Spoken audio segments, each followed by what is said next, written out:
EP. Jayarajan CPM സംസ്ഥാന സെക്രട്ടേറിയറ്റിൽ പങ്കെടുത്തേക്കും. വിമാനമാർഗം തിരുവനന്തപുരത്തേക്ക് തിരിച്ചു. സജോ ദേവസ്യ കണ്ണൂരിൽ നിന്ന് വിവരങ്ങൾ നൽകും. കണ്ണൂർ, ഇന്നത്തെ CPM സംസ്ഥാന സെക്രട്ടേറിയറ്റ് അത് വളരെ നിർണായകമാണ്.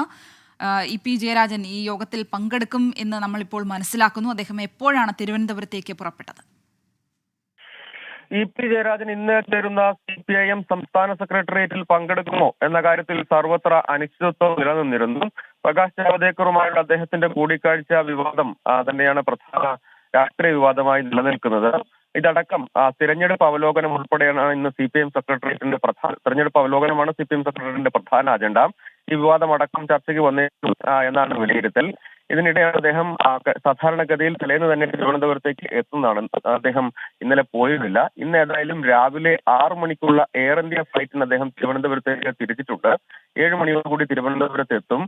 കെ ശൈലജ അടക്കമുള്ള നേതാക്കളും ഇതേ വിമാനത്തിൽ തന്നെയുണ്ട്. സെക്രട്ടേറിയറ്റ് യോഗത്തിൽ അദ്ദേഹം പങ്കെടുക്കും എന്ന് ഏറെക്കുറെ ഉറപ്പായിട്ടുണ്ട്.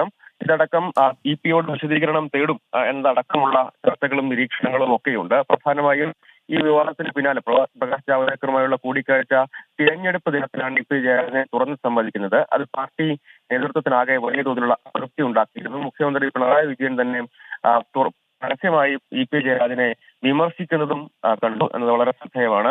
ഇ.പി. ജയരാജന് ജാഗ്രതക്കുറവുണ്ട് എന്നടക്കമുള്ള പരസ്യ വിമർശനങ്ങൾ ഉന്നയിക്കുകയും ചെയ്തു. അതിന്മേൽ ഇ.പി. ജയരാജൻ അതൊരു പൊതു സന്ദേശം എന്ന നിലയ്ക്കൊക്കെ വിശദീകരണം നൽകുകയും ഒടുവിൽ ഇ.പി. ജയരാജനെ കേന്ദ്രീകരിച്ചുണ്ടായ വിവാദങ്ങൾ അദ്ദേഹത്തിന് തന്നെ വലിയ തോതിൽ തിരിച്ചടിയാകുകയും സെക്രട്ടേറിയറ്റ് അടക്കം ഈ വിഷയം ചർച്ച ചെയ്ത് ഒരു നിലപാടിലേക്ക് എത്തും. അദ്ദേഹം കേന്ദ്ര കമ്മിറ്റി അംഗമാണ്. അദ്ദേഹത്തിനെതിരെ ഏതെങ്കിലും നിലയ്ക്ക് നടപടി അടക്കമുള്ള കാര്യങ്ങളിലേക്ക് ഏതായാലും തൽക്കാലം കടന്നേക്കില്ല എന്നാണ് നമുക്ക് മനസ്സിലാകുന്നതെങ്കിലും ഇക്കാര്യത്തിൽ സംസ്ഥാന നേതാക്കൾക്കാകെയും കടുത്ത അതൃപ്തിയുണ്ട്. LDFന്റെയും കൺവീനർ കൂടിയാണ്. അത്തരമൊരു സാഹചര്യം ഒക്കെയുണ്ട്. ഇ.പിയും യോഗത്തിൽ നേരിട്ട് തന്നെ തന്റെ നിലപാട് അവതരിപ്പിച്ചേക്കും എന്നാണ് ഈ ഘട്ടത്തിൽ നമ്മൾ മനസ്സിലാക്കുന്നത്. ഏതായാലും അല്പസമയത്തിനകം എയർ ഇന്ത്യ വിമാനത്തിൽ അദ്ദേഹം തിരുവനന്തപുരത്ത് എത്തുകയും ചെയ്യും. സെക്രട്ടേറിയറ്റിൽ പങ്കെടുക്കുക എന്ന ഉദ്ദേശത്തോടു കൂടി തന്നെയാണ് അദ്ദേഹം തിരുവനന്തപുരത്തേക്ക് തിരിച്ചിരിക്കുന്നത്.